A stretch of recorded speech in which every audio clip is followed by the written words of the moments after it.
Good morning, ladies and gentlemen, and welcome to this exclusive webinar that we are delighted to be hosting in partnership with STAC Capital, Development Finance Strategies for Developers. It's a hot topic and we're looking forward to diving into it. My name is Taryn Paris. I'm the Managing Editor at The Urban Developer, and I'm your host for this morning's event. We'd like to start by acknowledging the traditional owners of country throughout Australia and recognise their continuing connection to land, waters, and culture. We pay our respects to their elders past, present, and emerging. A big welcome also to our, A big welcome also to our Tub Plus members today. Tub Plus is our premium membership product for the property sector, offering exclusive access to news, events, and networking for less than $1 a day. You can hit the QR code on the screen or head to our website and find out more. Now, we're proud to deliver today's event with the support of our partners, STAC Capital. STAC specialises in sourcing and negotiating structured property finance.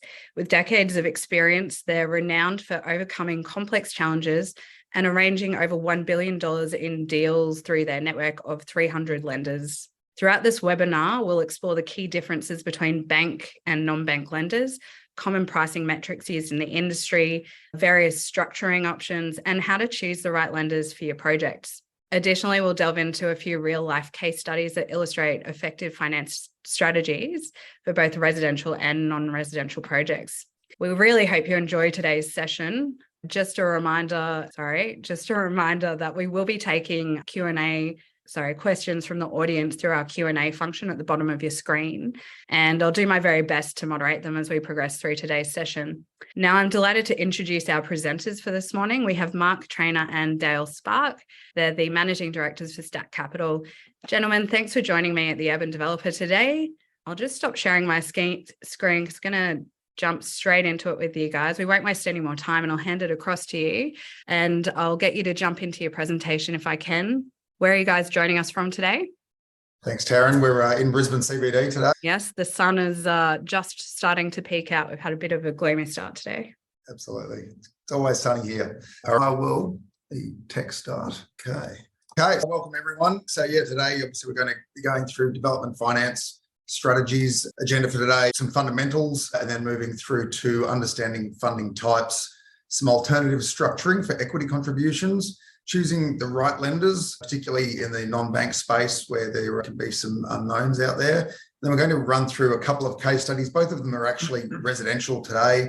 We do a lot of non-residential projects, but there's only so much time today. So we've just chosen to go with a smaller project and a larger project for reasons we'll go through a little bit later.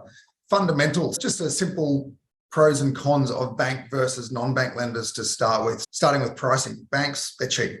Privates, 2 to 5% higher rates. The interesting difference now that banks are not so cheap because of the RBA having moved up so much is that the relative difference between privates and banks is not as much as it used to be. The banks typically have lower and harder limits.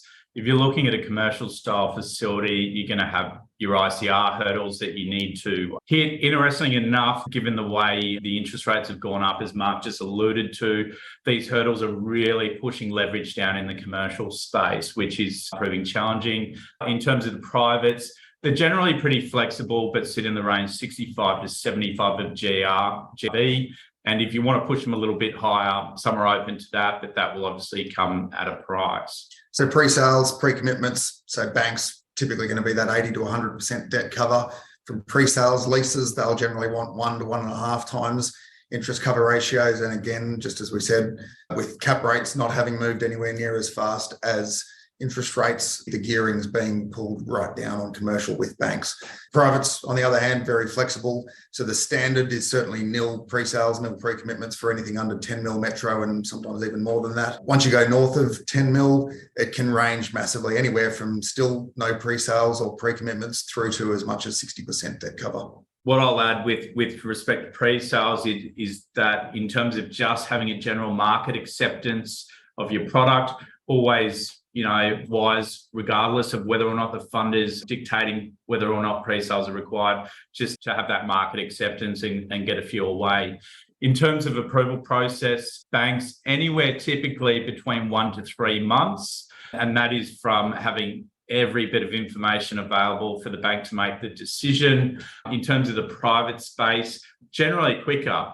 It's not uncommon to be able to get an indicative term sheet from a private in under 1 week in some instances, and the formal approval also a lot quicker, but that also comes down to the size of the non-bank. So if you start delving into the space of the large institutions, their approval process can all of a sudden become more aligned with the banks. So documentation, and when problems arise, we put these two together because when problems arise, it comes back down to the documentation often. So in banks, typically the smaller deals are going to be pretty generic template documents. They'll just print out themselves and there's not a lot of room for negotiation. Larger deals, banks will typically engage external lawyers, and that's where the detail can come up and there is room to negotiate on those T's and C's. Post-Royal Commission, if things go wrong, banks are pretty soft. Privates, big range.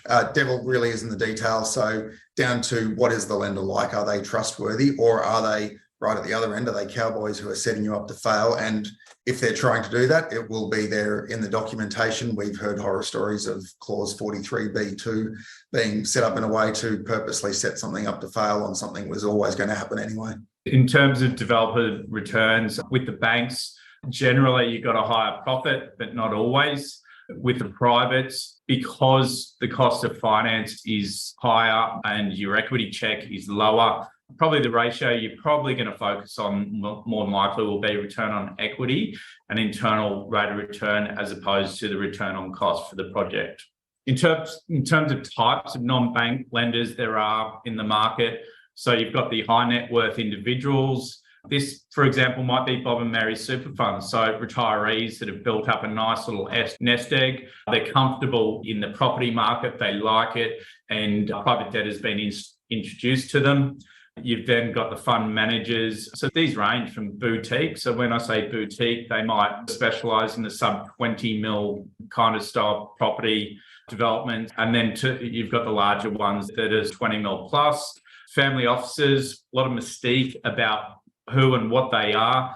Generally, it's an asset allocation within the family office that they're focusing on property debt style instruments. And again, they might be comfortable with property themselves.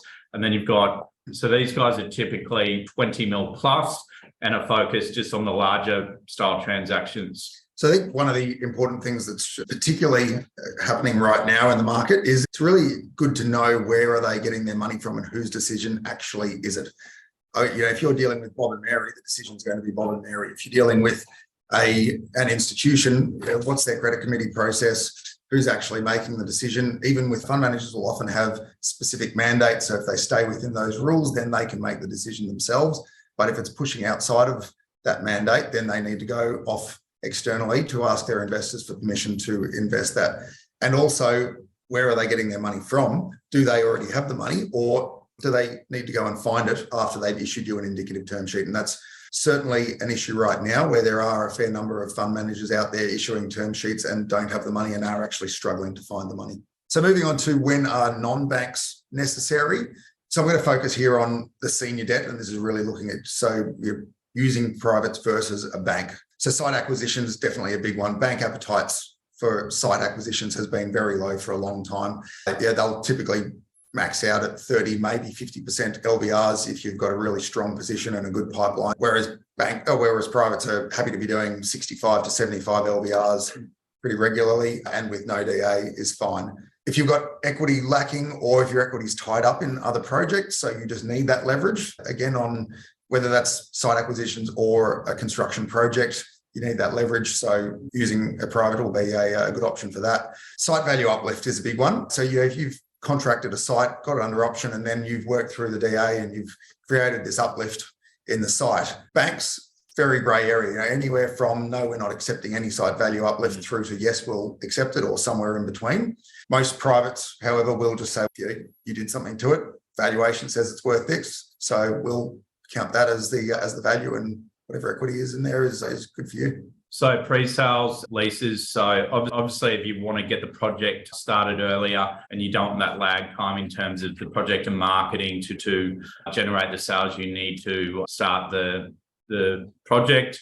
Interesting one, and probably more prevalent in the last sort of 1 to 2 years, is locking in the build price. People all have their own preferences in terms of when that is done, but certainly finance comes into play there. So having certainty in terms of the finance being there with T's and C's that are achievable, that provides you certainty to sit down with the builder and lock in his price. We've certainly had many instances over the past couple of years where developers have hesitated, not locked in the build price, and all of a sudden there's been huge escalations due to the market. And I've certainly seen that recently with the number of projects that are getting shelved now because they've gone through a whole process, getting a huge number of pre-sales, and then build price just makes the project not feasible. There was one on the urban developer actually just last couple of days, big project in Toowong in Brisbane that's just been shelved because pre-sales locked in at $8,000 a metre, and now you really can't build feasibly for any less than 14,000 a metre as sale prices. Credit history. So typically the banks, it's a little bit more black and white. Want to know whether the history is clean. Non-banks can be a little bit more pragmatic. They might be more understanding and they're more focused on who is it and the circumstances. So some common debt pricing metrics and methods, some obvious numbers here, but we'll just quickly run through them. Banks' establishment fees tend to be 0.5% to 1%. Interest rates, BBSY, which at the moment is sitting in low to mid fours. And BBSY, for anyone who doesn't know, is basically either follows or leads the Reserve Bank rate. It's the wholesale market, plus 1.5% to 2% rate margins and line fees of 1 to 2. That can vary. One bank will have higher rates, lower line fees, another will be vice versa. Privates, you're looking at stab fees between 1% and 2%. Interest rates there, BBSY again, 2.5% to 4%, or a set rate. We've certainly seen a shift in the last 12 to 18 months of the privates that weren't aligned with BBSY moving that way. And then line fees typically anywhere between 0 and 4%. So on the left side of your screen there, that all-up rate is one of our little pet hates when we hear someone talk about the all-up rate, trying to compare pricing. Because everyone prices differently, and because particularly with construction projects, line fees operate very differently to interest rates. Those 3 dot points there we've got as an example. So BBSY right now sitting at about 4.5%, plus a 3% margin, plus a line fee of 3%. So you could call that all up 10.5. Similarly, 9% rate, 1.5 line fee, or a 10.5 rate, no line fee. All of those could be a 10.5% all up, but they will end up as quite different numbers for most projects. And really the only way to compare them properly is to actually model it based upon your forecast model. And again, what's happening in the current market, something to think about as far as line fees, is what if you've got project delays that happen early on in the project, whilst that line fee is relatively large and the interest not so large.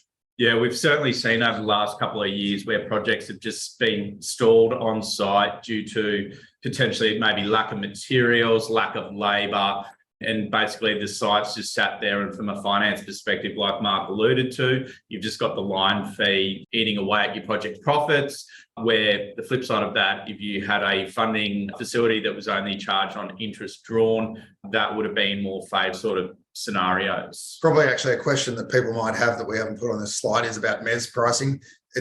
That's become a bit all over the place, to be honest. MES did get very cheap. It was often 10 to 12%, and for big groups, even lower than that at the trough of the interest rate market. It's certainly moved up with the Reserve Bank. Interestingly, it hasn't really followed quite the same as the Reserve Bank. There is still some cheap MES out there, but it's a kind of evolving market at the moment, with lenders, investors being a lot more cautious out there. I've seen the average MES deals probably getting in the 15 to 20% range now. Big, strong groups might still be a little bit sub 15, and then not so strong groups or assets might be north of 20. The other thing just to note there with respect to MES, typically those facilities are drawn in full day one. So just something to be wary of if you haven't dealt with MES before. Next slide, selecting the right property valuer. This part is critical in terms of the project. What a lot of developers that don't know is that the valuer is limited by their insurer in terms of who they can and can't assign the valuation to. So it's critically early on in the piece that we define the finance path in terms of where we most likely think the finance is going to fall, whether that's bank or non-bank, because ultimately not every valuer can assign to non-banks, and it's imperative that we have the right valuation from the start. And quality over quantity, getting good quality valuers on board is really important. There are plenty of valuers out there that are gun for hire, and lenders are just going to throw that valuation in the bin. So you might think it's great that you got a really high number, but if no one's going to rely on that valuation, what's the point? Particularly also important, collaborative. You want a good quality valuer that you engage, not the lender. We've heard plenty of lenders and banks over the years say that developers are not allowed to order their own valuations. It's frankly BS. We do it all the time, and we've probably only once had pushback, and we got over that pretty easily. But we always engage the valuers ourselves. We have a conversation with the valuers, make sure that they're on board and they understand the project properly and that they're going to be supportive of it and that they understand it.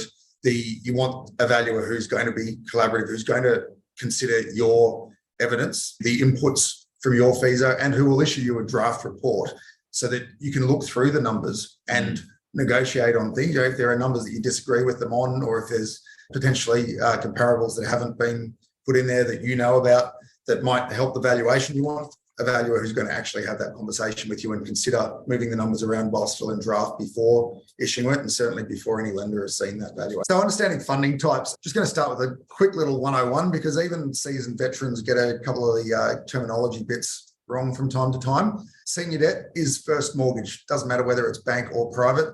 Senior, number one. Mezzanine debt, commonly called mezz, is second mortgage sitting behind someone else. So the typical mistake, people often call mezz private lenders, even when they're a first mortgagee, it's still senior. Mezz is sitting behind someone else.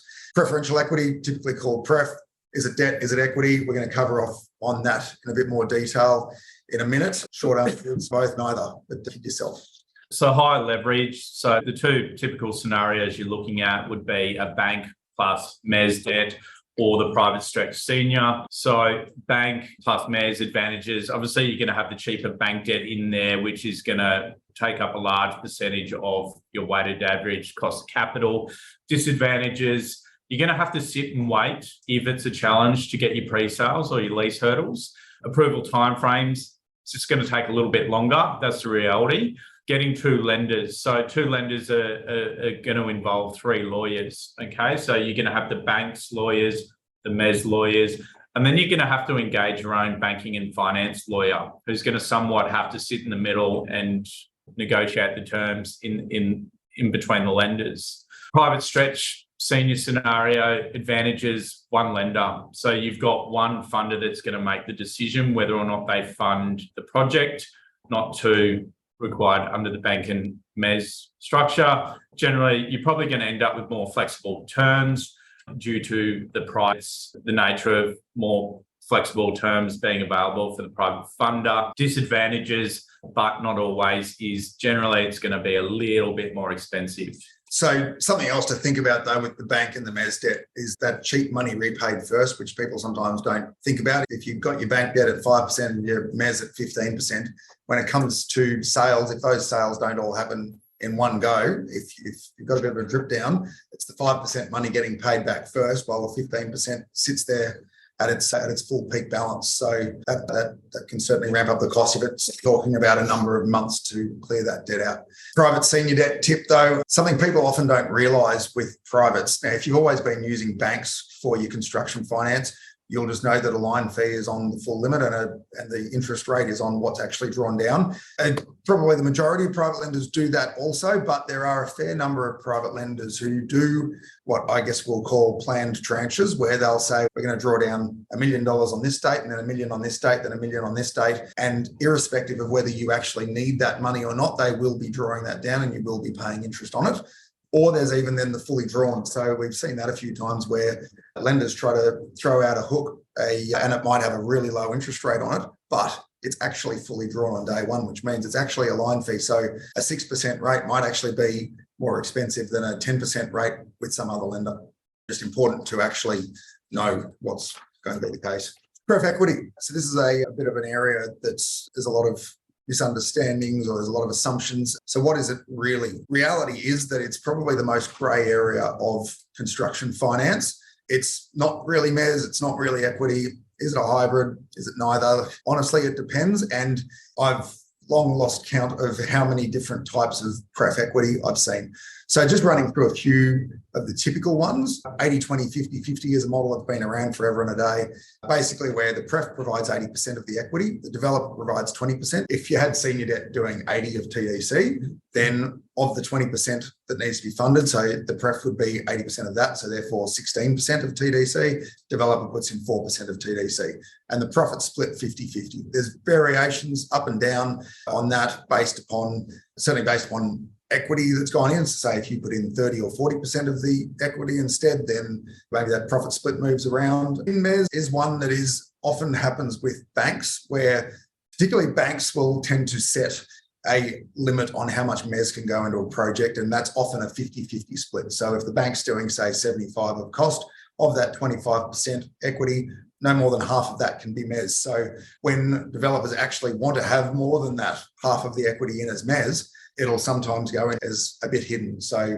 that can be called pref equity because the mortgage is unregistered, it's been signed, shoved in the bottom drawer. And then the last one there, hybrid pricing, which is probably the most common version, is a bit of a mix of a coupon or interest rate on the dollars invested and then a profit split net of that. So let's say if you put $1 in, I put $1 in, and we both get 10% per annum interest rate on our dollar, so we're getting a fair return on the actual cash. That makes that even, and then we split profits net of that cost. I think what I'll add there, Mark, is that we've certainly seen a shift in the market the last couple of years in terms of all the project delays, the cost overruns with respect to construction. Some of the players that were structuring their deals with a coupon and profit share are maybe just going to a higher coupon to somewhat novate that profit share risk arrangement back to the developer. So some really important fundamentals to keep in mind if you're looking at pref equity is it is more like debt than equity most of the time. So they're taking security. Most of the time they're getting all of their money back before you get a single cent back. There are variations on that, but that's the majority of the cases. Sophisticated investors and most pref equity investors are sophisticated. They're usually focusing on IRR, internal rate of return, and they're pricing that relative to their perception of the risk. And because of that, the cost ranges, the IRR expectation ranges can range massively. So 20% or so tends to be the bottom end, and often it can be 50% plus. Some of the big institutions like to be in the 25 to 30% range, but it really is a massive range. And that really is a focus on, well, what is the risk? So risk is, when am I in? So am I putting my money in at raw acquisition? So yeah, we've got a site, no DA, hopefully we'll get this, hopefully we'll find a builder, hopefully, versus we have pre-sales, we have the building contract, we're turning soil tomorrow, now can I have your money? Very different risks. How much equity are you putting in? What are the pre-commitments? And something to keep in mind, if you're not well versed in what IRR is and how it works, I will cover that in the crash course in a second, is that IRRs are very sensitive to timeframes. So the later the capital comes in, the sooner it comes back, the more attractive the deal. If you've got a deal where a lender is saying there's an IRR hurdle of, say, 25%, it can only take, the forecast might be 30, 35%. It can only take a few months of timeframe blowouts for that 35% to very quickly turn into 25% or less. So alternative structuring for equity contributions. So typically we'll have developers come to us and ask us for MES, pref or stretch, and we regularly arrange these. However, quite often there's other options available that potentially haven't been thought about. So home lending, like a lot of Australians, quite often their biggest asset is their home. Under this example here, we've got project equity required of 2 mil. The developer only had 1 mil cash available. We got our home loan broker involved to get some vals done, looked at their current position, and essentially there was a cash out refinance option for the developer. Under this scenario, they would have had to have borrowed MES of 1 mil at, just call it 20%, versus the refinance cash out option at 6%. So if you do the quick sums on that, that's $12,000 a month saving.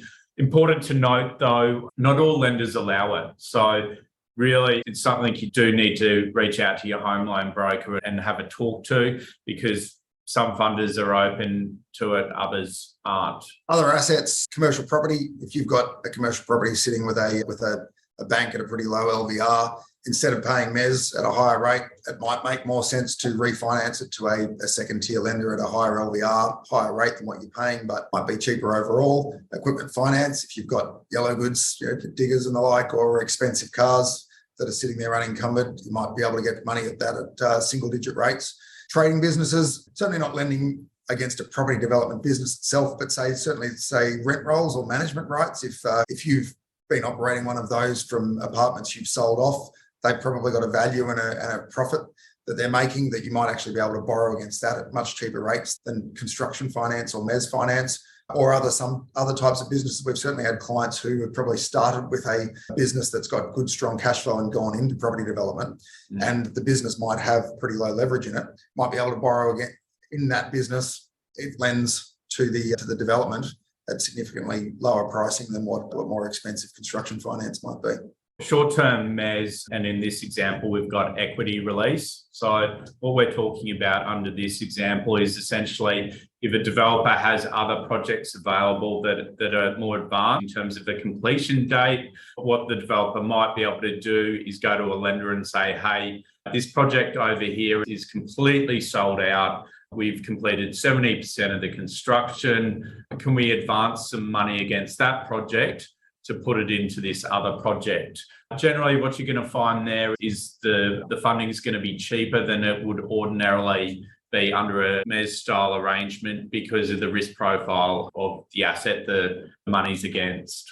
The important bit just to think about is look at your whole group and your whole pipeline, not just each project in isolation. Now, there are developers who just can't do that because of, maybe they've got different investors in different projects, but take a holistic view and you may well save some money versus just the blinkers view. Choosing the right lender. So this is particularly important if you're looking at the private lending space, because as we've alluded to, there are private lenders that range from really good quality, trustworthy people through to complete cowboys. Yeah, we've heard stories of bad banks as well. It's been a long time. GFC was 15 years ago, hard to believe, but certainly the banks played up pretty badly back then. So what should you consider when you're looking at private lenders in particular? So loan terms, so obviously you're going to be focused on gearing, how much they're prepared to give you or not, the old pre-commitments, pre-sale scenario, whether or not that's achievable or whether or not that's going to delay the project.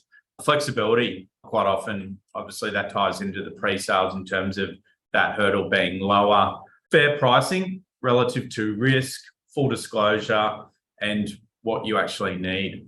Reputation, again, really important. We've heard horror stories. Thankfully, we haven't dealt with lenders that have done this, but moving goalposts at the 11th hour when it's just too late for you to go and find another solution. And that can be in anything. It might be in price, it might be in gearing, it might be in who knows what, something ugly in the legal documents. Again, that devil in the detail. And just important to try to understand what are the real motives behind this lender. There are, unfortunately, private lenders out there who run on basically a loan-to-own basis. They want the loan to default, and there'll be something hiding in, again, clause 43B that says that's going to trigger something to default, even if that was completely expected. Whereas there's a huge amount of really good quality private lenders who've got no interest in defaulting things. They actually don't want defaults because it's going to cause them problems with their investors. They're just in the business of making a clip on the money and having good quality borrowers and getting through nicely and working together collaboratively, even if things go wrong. Yeah. So the credit process, like we alluded to earlier, some can be very quick and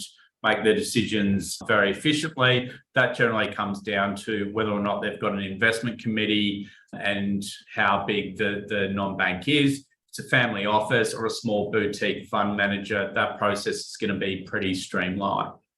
And that last one, actually having money, again, this is a really hot topic at the moment, whether people realise it or not. Global credit markets are certainly tighter than what they were, and it's certainly happening here in Australia. There are fundies who don't really have any money. There are some who are being very open and honest about it and saying, no, we're not going to issue terms. There are others who are issuing term sheets and then going to try to find the money later. And certainly, again, construction delays has caused some of it, where projects are taking longer than was expected, and investors sitting behind the fund managers are just not willing to give them any more money until they get that money back from the other projects that are in Trayner. This slide focuses on time is of the essence. Upcoming site settlements. So generally when this is more important. So in a rising market, when people are settling on sites, potentially they've contracted 1 to 2 years earlier and there's val uplift, vendors become more reluctant to negotiate. Markets obviously eased somewhat since those times. But just having those discussions in terms of banks and non-banks and knowing and understanding whether or not they'll get there. So we'll quite often have the conversation with a client chasing an interest rate that's cheaper, say 1% cheaper than another funder. However, we know the process in terms of getting the funding in place, the documentation arranged is going to be so much more seamless, and they're definitely going to make the settlement, as opposed to the large fund manager that just might be overloaded, and there's going to be a lot of stress, a lot of lack of sleep at night, potentially. The whole process just isn't going to be as nice. And I mean, that empty promises, particularly, don't want to bag banks, but banks for site settlements are not that great. We've seen quite a number of times where bankers have promised a developer that they're going to settle a site and give them an LVR, which we've said to the developer, guys, that's just not going to happen. There's no way that banker is going to get there, no matter how good their promises are. And we've heard the stories of, oh yeah, we've been with this bank for 10, 15 years and they look after us. And ultimately 9 times out of 10, credit says we're not doing that deal. And then they get left in the lurch 2 weeks before settlement. So just be realistic about that. And on that site value uplift, we've often seen people where they contracted something a long time ago and it's coming time to settle. They've got a DA now and saying it's got a DA, it's got to be worth this much more. It's not necessarily the case. Just having a DA doesn't make a site worth more money. Do you need supporting evidence to prove what the project-related site value is? And if, particularly in where construction costs are now, if you give a FISO to a valuer and your FISO is working out to a $4,000 a metre construction cost, and the valuer is saying no one's building for that, everyone's building for $5,000 a metre, so I'm going to adopt $5,000 in my assessment of the project-related site value, and that might completely blow out your site value that you're expecting that you're going to get. So have the evidence, be ready for it. And yeah, build cost escalations. Yeah, we're going to go through this in one of the case studies. Very often seeing now builders straight out saying the price is going to be going up by 1.5% per month until you lock me in, and we're not locking a price in until only a few weeks before we turn up on site. So yeah, again, to that bank point is how much is finance actually costing you?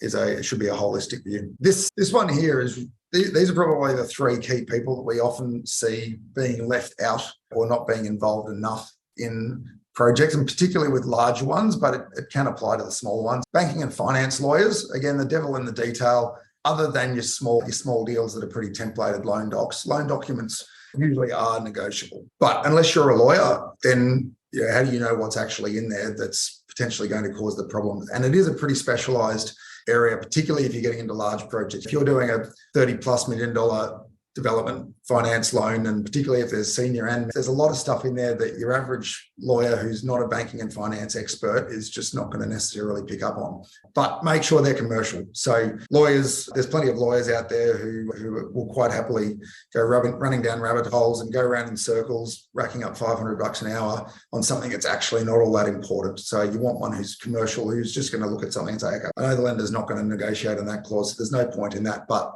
this one's important. Let's focus on this one. Yeah. Accountants and tax or structuring lawyers. This is a really common one we see, not as much as we used to, but it still happens a lot, is where's the profit going to go? So who's the shareholder of your SPV? Too many times we've seen an SPV for a development entity that's got individuals as shareholders. Question is, how are you going to get that money out of the company? If you're just going to make a profit, if you make a $3 million profit in a company and an individual as a shareholder, you don't really want a $3 million dividend having to go to your personal tax return. That's going to be a pretty ugly scenario with the tax man. Who's a lender going to want a guarantee from? So lenders will often want shareholder guarantees. So it's important then to think about, if I'm putting in an entity, whether that's a company or a trust, which if a lender is going to want a guarantee from that, do I want that entity providing a guarantee? If that's your family trust that's got millions of dollars worth of assets, you probably don't want that entity being the guarantor on your facilities. And then finally, what's your personal guarantee actually worth? Lenders typically, unless you're in the corporate institutional size space, personal guarantees are often required. You might be worth $10, $50, $100 million.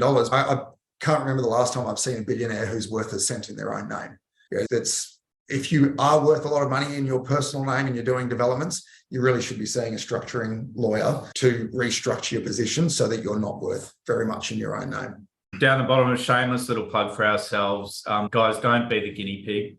Use a specialist with experience in development finance. It's just so important because in terms of knowing who's who in the market, on the bank side of finance, bankers come and go. So you can have a fantastic banker that supports your business, but ultimately he's going to get developed, or he might even come this side of the fence and start up his own debt advisory business. In terms of the non-bank market, it's growing rapidly. So I know at STAC Capital, our database is over 300 non-bank lenders.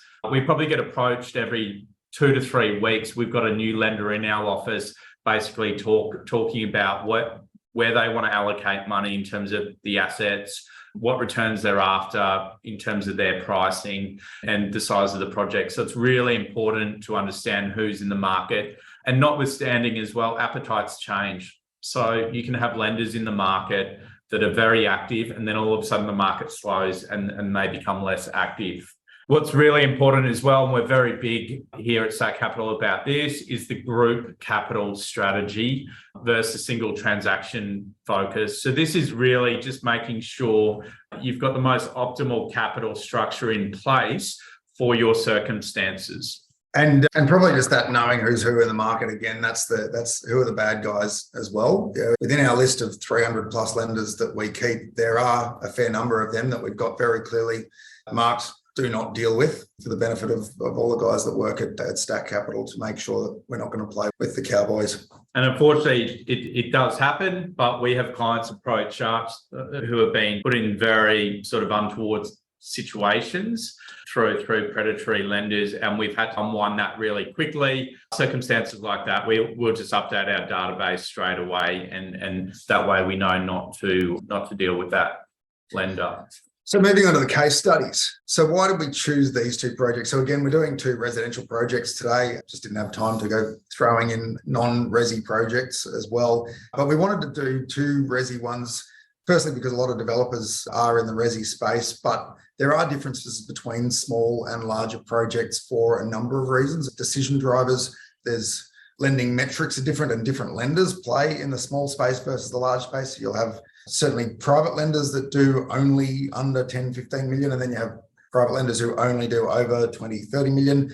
Even similarly with banks, I remember one project that we had that happened to need about 25 million in lending, and one of the major banks, their cutoff between normal property and corporate property division was 25 million. Now, the normal property division guys said, we'll do a 65 LVR, and that works out to 27 mil, but I can only do 25. So it would have to go to corporate. We'd talk to the corporate, and he says, I like the project, but we can only do 60% LVR. So that would make it 23 million. So then you'll have to talk to the other guys. Often even within the banks, that between normal and corporate and then institutional divisions, they can have completely different policies, different appetites, and it can just be, it's the same logo on the business card.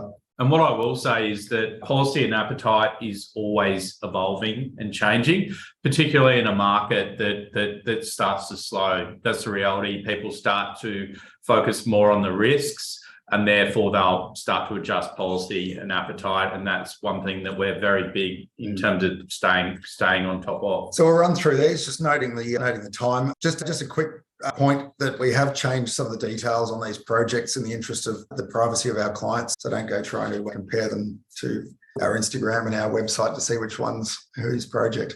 So starting with boutique residential. So this project, inner city, 8 apartments, gross realisation of 16 mil, so 2 mil per apartment. The client here had enough equity to choose the bank option if they wanted to go down that path. In terms of sales, the client had to unlock bank funding. They needed to have 4. So really, ultimately, the question here with the client that they had to decide on whether or not to get 2 more pre-sales or push ahead, unlock debt straight away with a non-bank. So in terms of the initial comparison, so max debt that a bank was to provide was, call it 8.8 mil. The private funder was going to provide 10.3 mil. That equated to equity being required of 2.8 with a bank, The private needed an equity contribution of 1.8. Financing costs, and this used to be the old rule of thumb. With a bank, it was 680 and a private was 1.18. So typically you used to see those financing costs with a non-bank being double what a bank was. That is now certainly changing. Profit for a bank finance was 2.9, call it. For the private funding, it was 2.4. So return on equity, very important ratio for developers to look at, particularly if they're a growing group. Under the bank funding model, it was 102% return on equity. Private funding was 128. The pre-sales required, essentially, so we had the 4 units with the bank, which was net sales after sales and GST of 7.4. With the private was nil, but essentially the client already had the 2.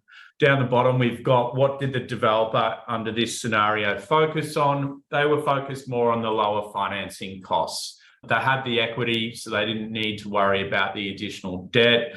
And they thought at the time the 2 additional sales were very achievable and wouldn't take them too long. So how did this play out for the developer? Units already sold for the bank. So as we said, they had to get the 4 sales away. So that equated to 8. If they went private, we've got the 4 mil there, which were just the 2 existing sales they already had. And then what happened with the market? So going back, and we've all been in this market the last few years, the market moved 20%. This effectively increased balance stock with a bank. The 8 mil turned into 9.6, and the 6 remaining units the client chosen to go down the non-bank were now valued at 14.4, sorry. So this then adjusts the final GRs that you can see on your screen.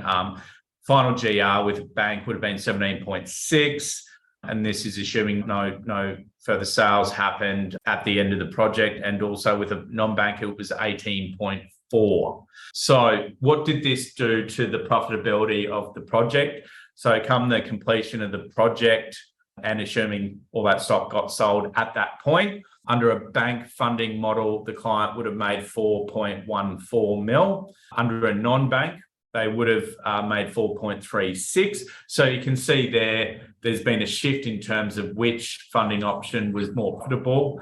But if we go back, and we've got equity here for a reason, the bank funding model needed equity of 2.82. The non-bank was 1.85. So the ratio here that really stands out is that the return on equity under the bank funding model equated to 147% in the end. And then under a private funding model, it was 252. So I guess the caveat to that is that deal was in a rising market, which is not necessarily the case now. So the question then comes is, when is bank finance actually a better option? Okay, firstly is, what's your risk appetite? Do you want the pre-sales or the leases in place to reduce your risk? We've certainly got clients who are on either end of the spectrum. Some who are super bullish and don't want any pre-sales or leases. They want to do everything speculatively. We have other clients who don't want to start a project until they have 100% of their debt covered from pre-sales. That's completely a personal choice, and there's no right or wrong answer for that. Flat or declining market, so which is probably more where we are now compared to what that case study was in. So do you want to lock in sales now and get those deposits from the buyers to protect yourself if any sales fall away? And then finally, if you've just got no shortage of cash or equity, if you're not trying to spread that equity across more projects than what you're currently doing, that might be another reason that bank finance might be a better option for you. Just a little crash course here on IRR and equity, why it should matter. So just very simple numbers there on a typical project. So like TDC of 5 mil, if you funded that 80% of TDC, you'd need $1 million equity. Return on cost, 20% means you make a mil profit for 100% return on equity. So just the point of timeframes here and what it can do and why a lot of developers actually prefer private finance, and particularly in regards to pre-sales timing, is if each project was taking you 2 years from when you settled the site to when you got your money back out the back end, and if you kept recycling that the day after, you can see there over the course of, say you put your $1 million in January this year and then got it back out at the end of December 2028, that million would have turned into 8 million for a 41% IRR. If you can compress that by 6 months, so from 2 years to 18 months per project, just by doing the same thing, you've ended up with double the amount of money as equity at the end of the same amount of time. So that's a big focus for a lot of developers that we have that are looking at what do I want to do with my finance cost. So moving on to the last case study here is, so this is a larger residential project. So it's a high-rise tower, a GR of about 50 mil. At the point that they were talking to us about the financing, their pre-sales worked out to about 35% debt cover. So at a point where they're a long way off still meeting bank hurdles, because at this level, you definitely need 100% debt cover unless you have a huge amount of equity and a very low LVR. And in a market where the sales values are probably not going to be going up, but the construction costs certainly a big issue. So question was, should we get cracking or not? So start today or wait 6 months and hopefully get the pre-sales. So here we've modeled out having no further increase in the GRV. So it stays at 46 mil net of GST and comms. The land cost them 10 mil. Construction, if they start today, is 22 mil. Builder says it's going to go up by 1% per month. So let's just say they can actually start in 6 months and they've got enough pre-sales at that point. So the build cost now going to be 23.3 instead of 22, plus contingency and other costs. So you've now got a TDC of 36.1 if you start today, or 37.5 if you wait 6 months. And that return on cost before finance costs has dropped pretty materially, pretty quickly.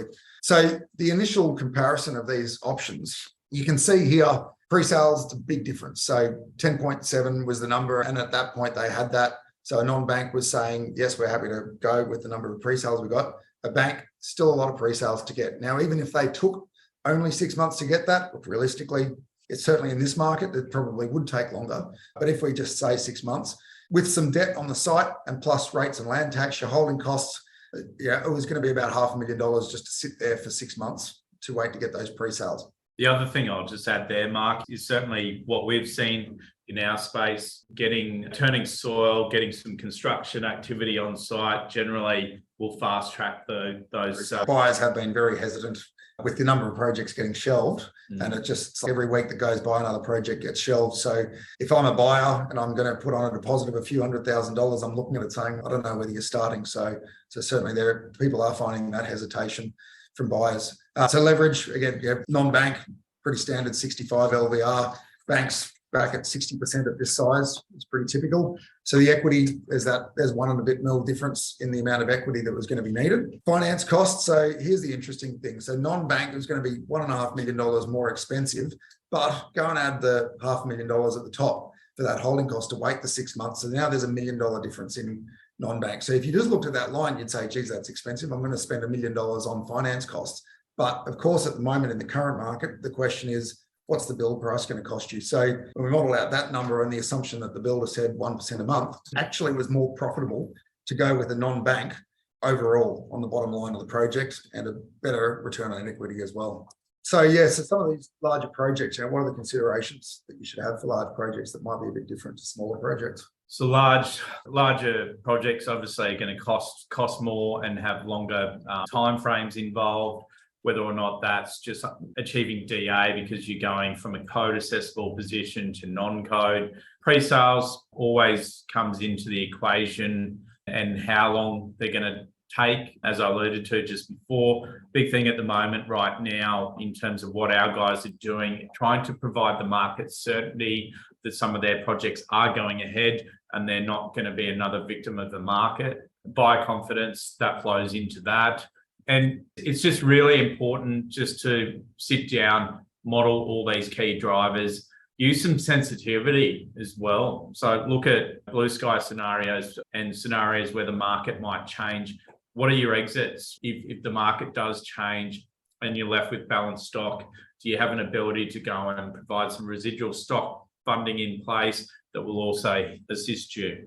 Yeah, and really modelling these costs properly is really important for large projects. With smaller projects, you can be a little bit more finger in the air and be a bit rougher with the numbers. But with large projects where it might not be a standard S curve, you might have a slower start or you might have a faster start, or where your delay is going to happen. If you're having delays with finishing trades is a big problem at the moment. We're seeing a lot of projects that are being delayed by a number of months at finishing trades. If you've got a $50 million loan sitting very close to peak debt towards that end, and it's absolutely chewing its head off without even factoring in, will the Reserve Bank put rates up a little bit more? That's still a bit of an unknown. We all hope not. But it might still happen. So really model that properly. And again, back to that whole rate versus line fee thing, model it properly, because just little changes in big projects that happen over 2 years, give or take, can really make some very big numbers, very big differences to the bottom line. And unfortunately, we've been in a rising interest rate environment the last few years. Certainly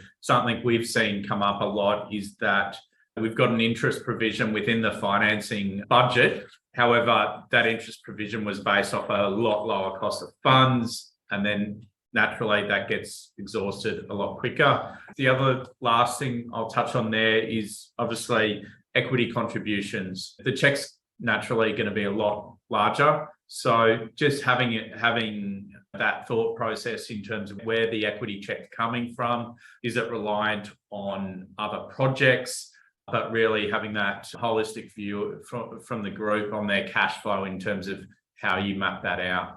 So last one, knowing we are at 11 o'clock, so we do want to fit in a little bit of Q&A, but so we'll just quickly cover off on just our final thoughts. So certainly market uncertainty, that's a big thing at the moment, whether it's build prices, whether it's interest rates, whether it's talk of recession, whether it's funding markets, capital markets, lenders, whether they've got money or not. It's just something to keep in mind that there is that uncertainty at the moment. So just going in with eyes wide open and be considering those issues. Bank versus private funding. It may sound like that we're more in favour of the non-bank funding. That is generally not the case. Our job is really to sit down with the client and provide them capital pathways for both options and ensure the capital aligns with the strategy of the project.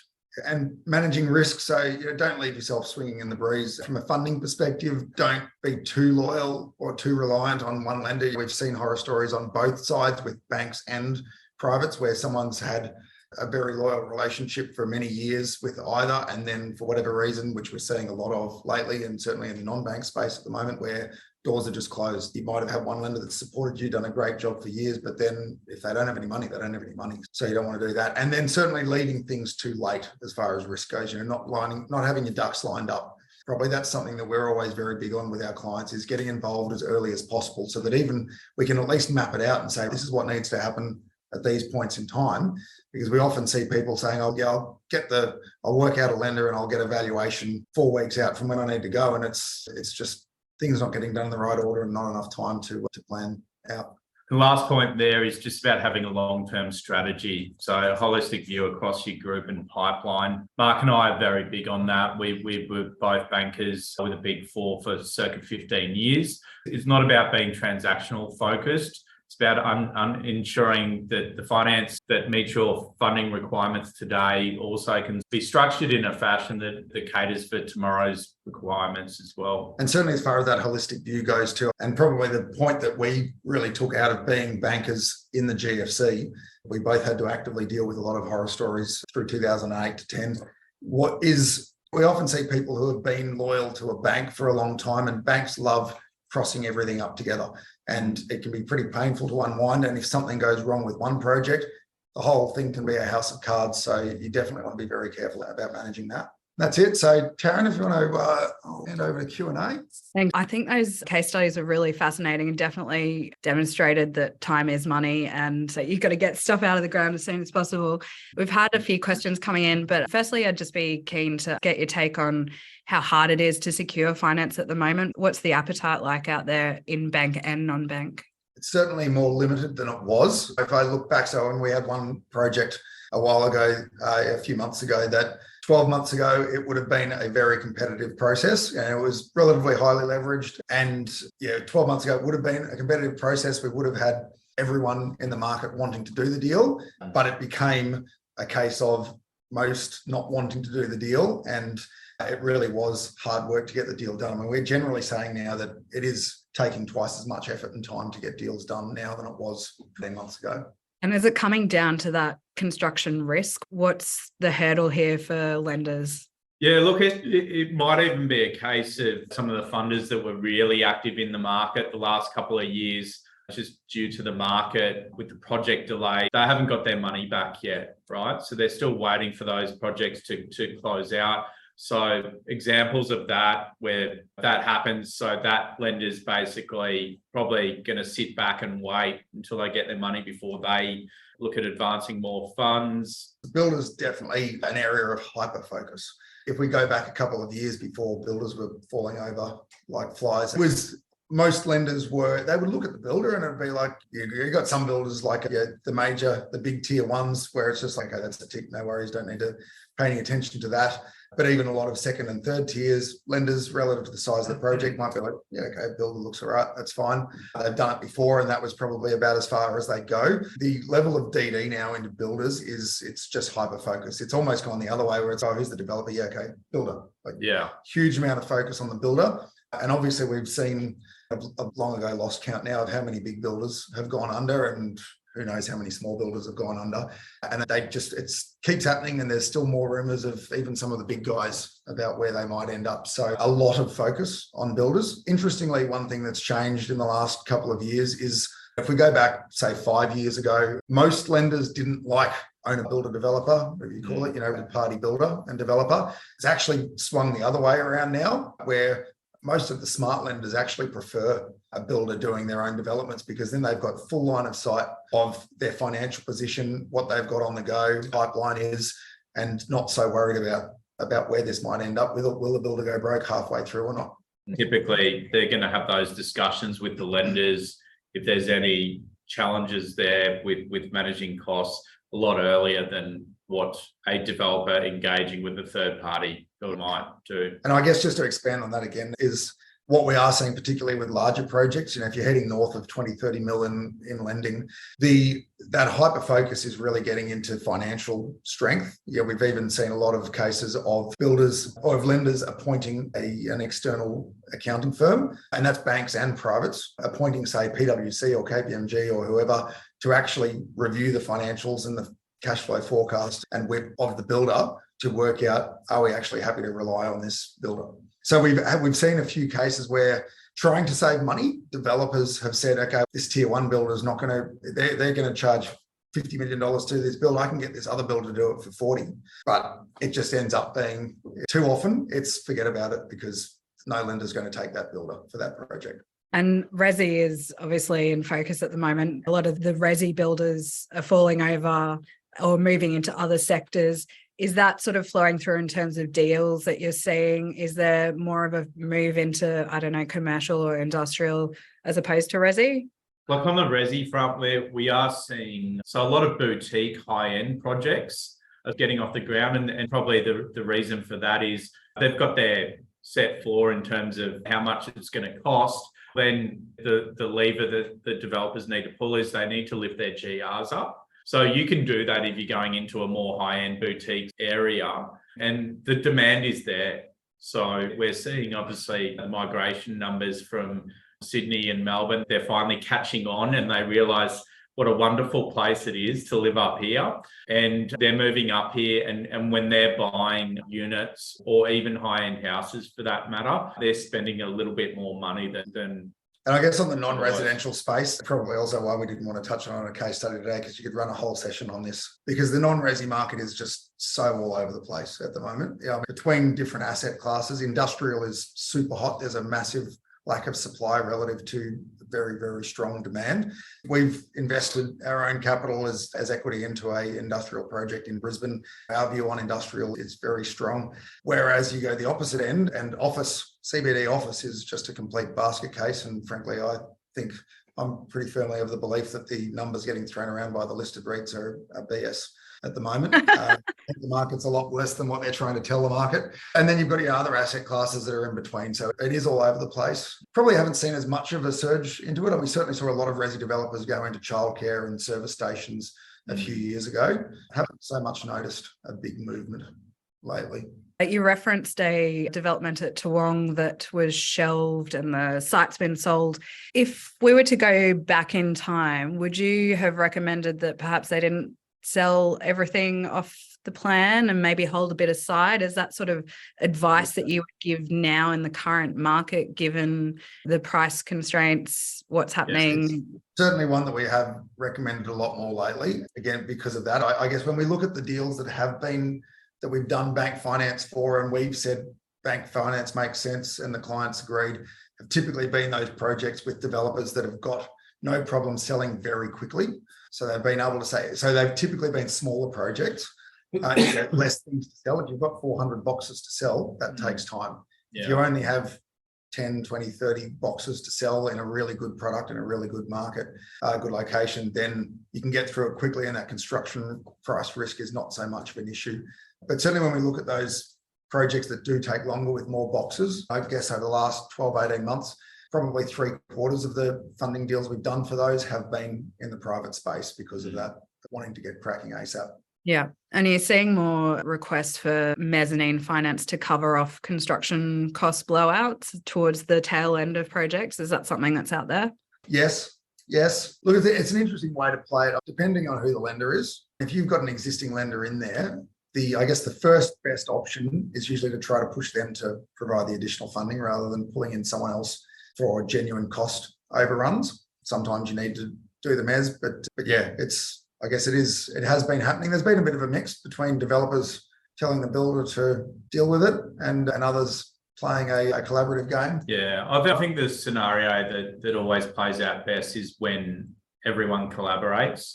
We've certainly seen a lot of instances, and this probably goes back to more before the project has started, whereby the builder's finalising their price and the developers actually had to go back to their buyers and say, hey, guys, you bought into this project, say 6 to 12 months ago, the market's moved, you guys should be making some money. But unfortunately for us, we've got some concerns about completing the project because the final construction price has just moved on us.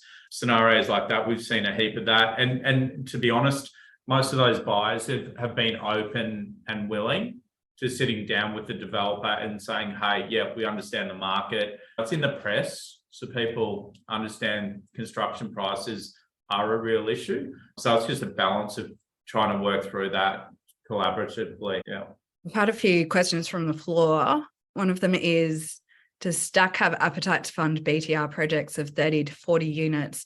And if so, what's the current LVR on this type of development? Yeah, BTR is an interesting space. It's one that a lot of developers have actually come to us wanting to do, but the big problem, and it's particularly an issue now with interest rates where they are. I mean, build to rent, it should fundamentally mean you're going to keep it. We haven't really seen enough market evidence yet to be able to just say, I'm going to build it, it's going to be build to rent, then I'll flick it onto an insto to retain. Yeah. Those instos seem to be wanting to just develop them themselves. But if you just think about the fundamentals, if you're getting a net yield of 3-4% from one of these assets, and even the BBSY now is 4.5%. So a good borrower is 1.5 to 2%. So yeah, you're looking at a 6.5% interest rate for a good borrower with a bank. So those numbers just don't work that well, right? Because a bank wants a 1.5 times interest cover ratio. So with interest rates having risen, you're really looking at, you've got to have, you're talking, it's for the big boys really, right? The big instos who are just parking a lot of capital. They don't want more than a 30% LVR on the debt.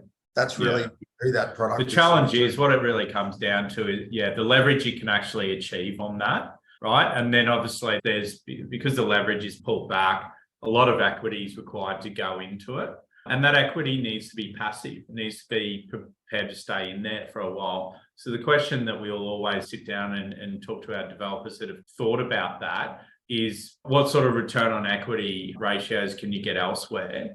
And if you're going to use that pool of capital and into multiple projects, because the market really, from a funding perspective, is challenging. And Mark said, we're only really seeing the big guys play in that space. And that's where there's just capital that they can deploy into the project, and it's more passive. Another question that's come through that sort of dovetails on that was, what is the ROE hurdle for non-bank lenders and what they're experiencing currently?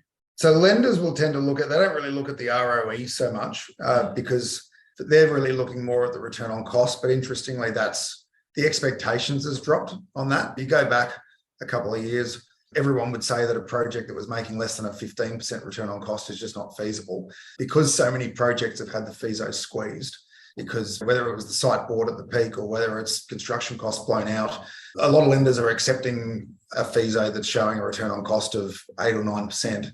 Just knowing that's realistically the only way you're going to get your money back out is to work through it. So the old view of you're not incentivized enough to get out because there's not enough profit. Now we know you're incentivized because you want to get the money out. IRR, first mortgage debt, it's a bit of a mix. Some private lenders focus on IRR, which for them, and that's how they'll end up pricing. They'll look at the actual cash flow of a project and they'll price that rate or line fee based upon achieving an IRR hurdle. But it really depends. It's massive differences out there. Another question here, in terms of other assets, do your panel lenders and mezz funders consider securing a developer's 30% equity against a family member's unencumbered home? This family member would have a commercial benefit in the arrangement by way of a profit split on the project. Depends.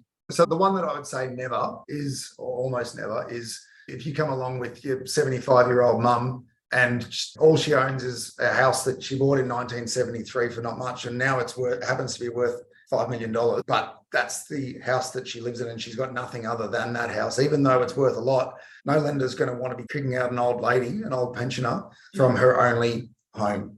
Yeah, whereas if she owned that $5 million house and then she had another $5-10 million worth of assets, and getting that house sold was not going to put her in a financially distressing situation, then okay, maybe it's all right. Are there any other non-bank lenders in particular? You split them up into the different segments. Are there any that are more active than others at the moment in the market? When you go back 12 months ago, like the guys that were really active are busy right now working through their pipeline. So they're big fund managers. So those guys are probably more quiet now. They're coming, and I think it's even the days when we were working in banks, for example, like a bank would change its policy, and relative to the other banks that were available, their policy would be a lot more supportive. And then what would happen, you'll have an influx of work come into that bank. Everyone would be so busy. And then the other banks would go, hey, why are we not winning the business? And then they would align their policy. There's active lenders out there. Would I say one or two are more active than others? Probably not. No, I think aside from particularly some of the big fund managers actually just not having funds at the moment, is generally speaking, and this is a global issue as well, is just the investor mindset has gone back to capital preservation. So 12, 18 months ago, it was, how do I get as much yield as possible? Great, 15% returns, I want that. I want to make as much money as I can. Now it's gone back to a day of, okay, I'm a bit worried about the world. So I'd rather put my money in something lower risk for a lower return rather than risking my money. It's certainly been a big move. That certainly doesn't mean that there's not mezz and pref equity available. There absolutely is for good projects, but it's a lot more picky than what it was. Are there any big trends going forward that are going to impact this space, do you think? Recession's always one. You can't say the word recession. General investor sentiment, right? I was listening to a podcast actually the other day talking about investors, and they're talking about family offices in particular, that was saying family offices, they tend to like to think that they think differently and smarter than others.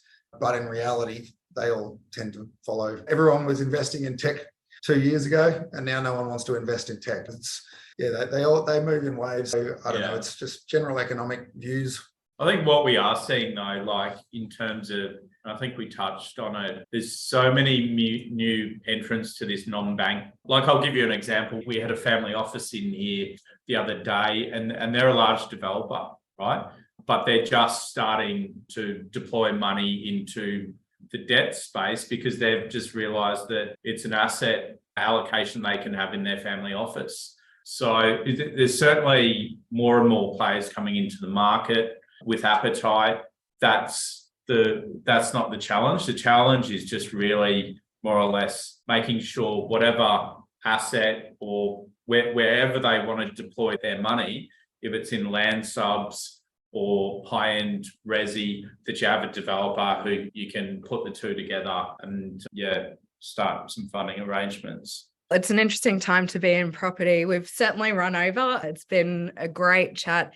We'd just like to obviously thank our guests today, Mark and Dale, and the entire STAC Capital team for being invaluable partners in today's event. And a big thank you to all of you for sending in your questions. Sorry we didn't get to all of them. we'll hope to catch you again at our next TUD Plus member webinar. Thanks a lot, guys.